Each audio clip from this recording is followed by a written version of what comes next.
everyone, Sonya from Sonya's Quilts and Embroidery, and I feel like sometimes that I am in a rut because I typically make my main products over and over and over and over and over. And I love to teach everybody things. If you're new to my channel, then welcome to the new to you, and I hope that you have learned at least something. I like people to be able to watch what I do and walk away and be able to do it themselves. I worked on this camera angle very hard, and it is, I hope that it's a good one. It may be a little shaky. I'm sure it's going to be a little shaky, but hopefully you'll be able to see what I'm doing and be able to learn something and take it with you and make it your own. I've been super busy lately with my father-in-law. He's not very well at all, and I went to the hospital twice last week. My husband was out of town, and so I went to the hospital last week to see what they were saying about him and all of that. So I drug out my old sewing machine, my old Brother Project Runway. It's got a million different stitches on it, but we're using stitch number 4, which is a regular zigzag.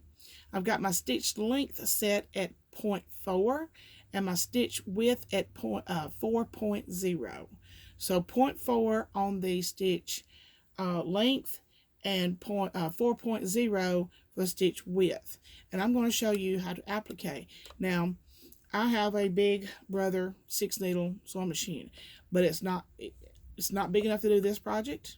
And sometimes there's projects that come up, it's just the machine is just not big enough. And plus, I don't even know if you could find this design to buy for your big embroidery machine to sew. But this design is probably about, well, let me measure. This design is about 13 by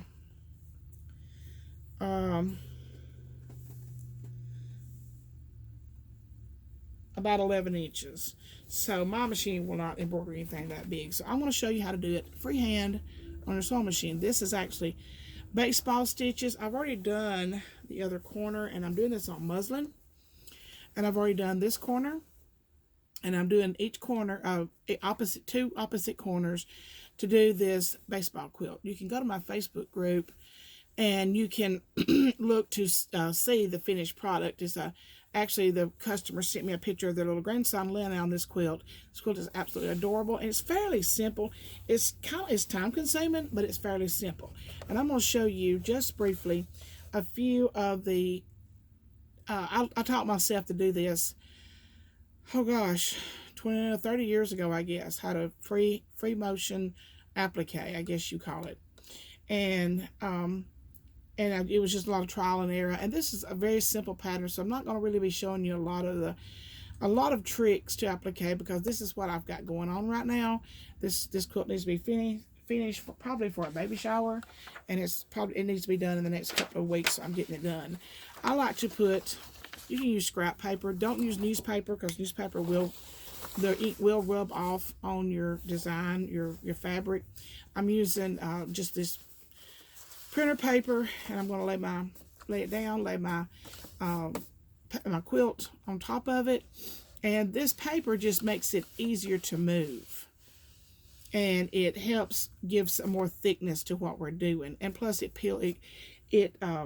tears off very easy. It's a very cheap stabilizer to use for a design like this. It's not something that needs to be stabilized forever, just while you're doing this project. But if you have some printer paper that has already been, that you were going to scrap or whatever, you can use that. So, but I'm using a clean white piece today.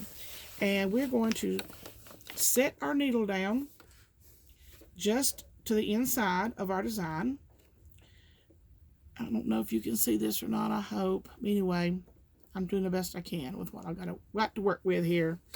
Set our foot down, and we are leaving our feed dogs in play. I've not dropped the feed dogs, because you do need the feed dogs to do this. So start out, and our needle is just the width of the stitch inside my design. You can also start on the outside of the design if you want to.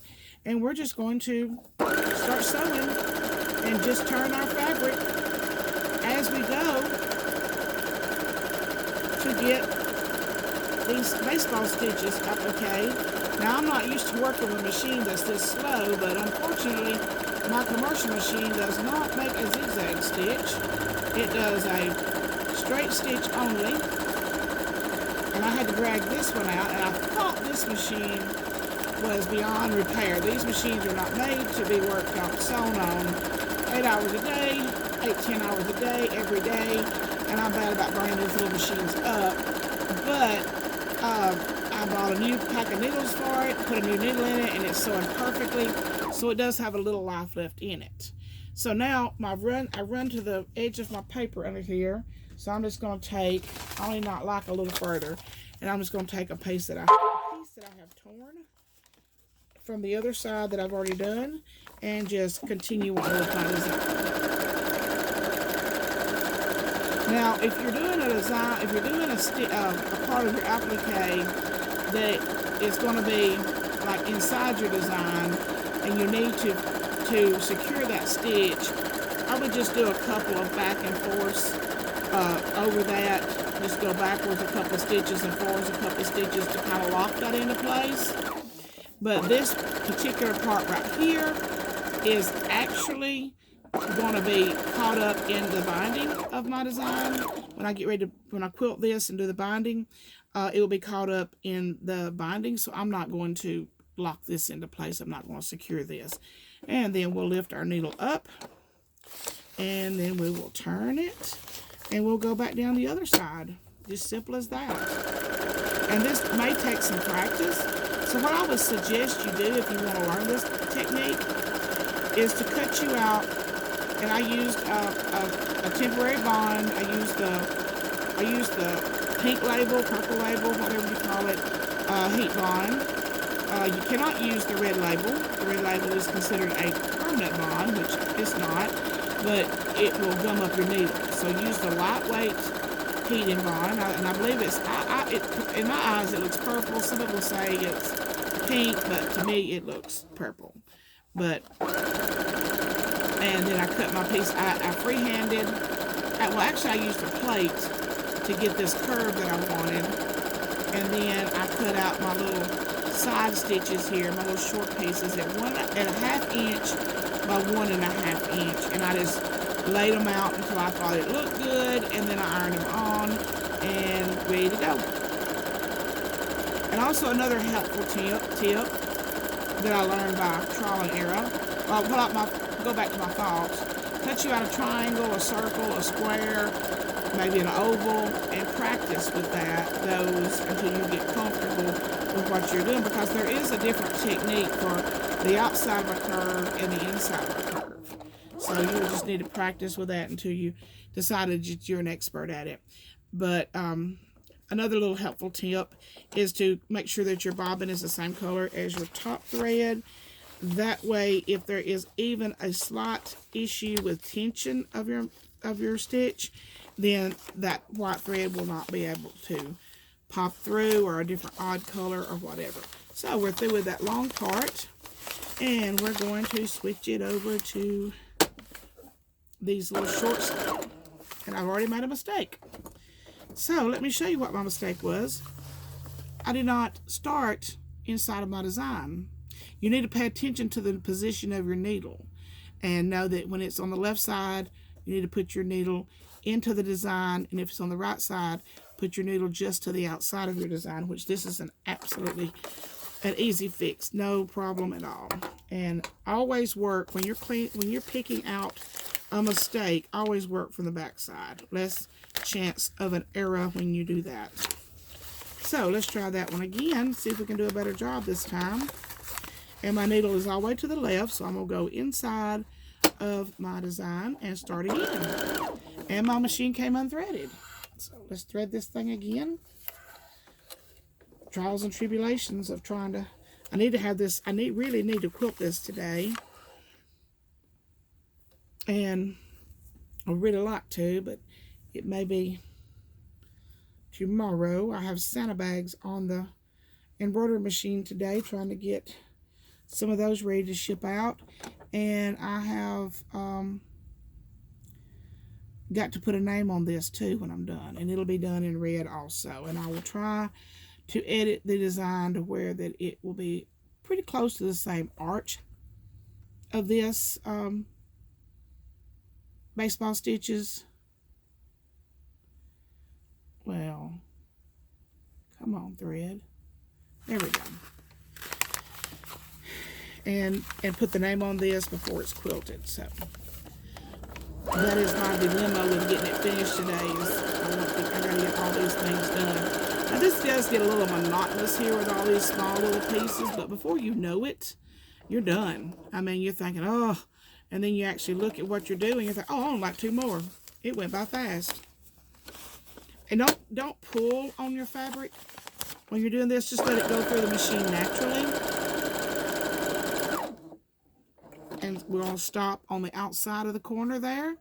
We're going to raise our foot. Always stop with your needle down. Always, always, always. Cannot stress to you the importance of stopping with the needle down.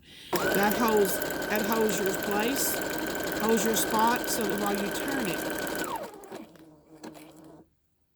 One more.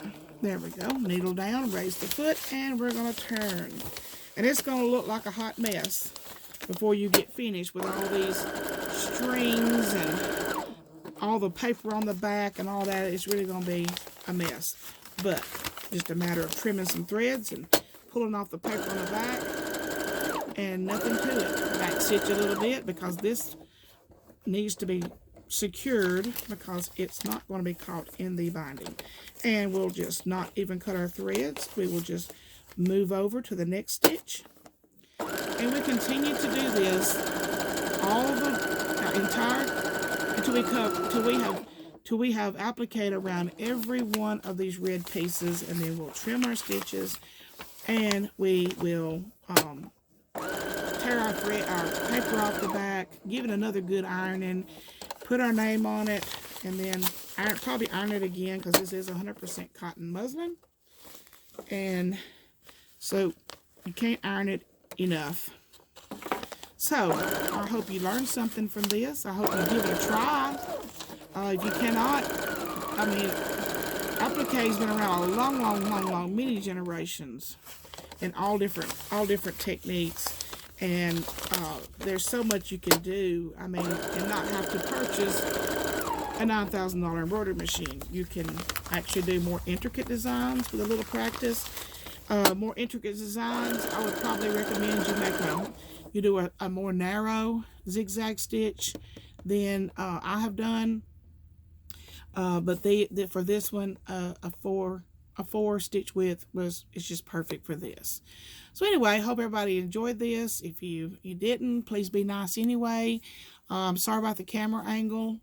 I've got a daughter that could help me out a whole lot with my camera work, but she just is not interested. So she's all about her, all about Charlotte. Anybody know anybody like that?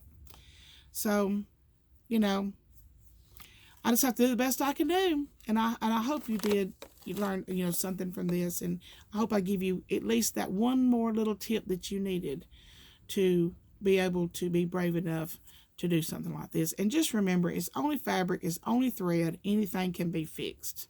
Thank you all so very much. Have a great Wednesday.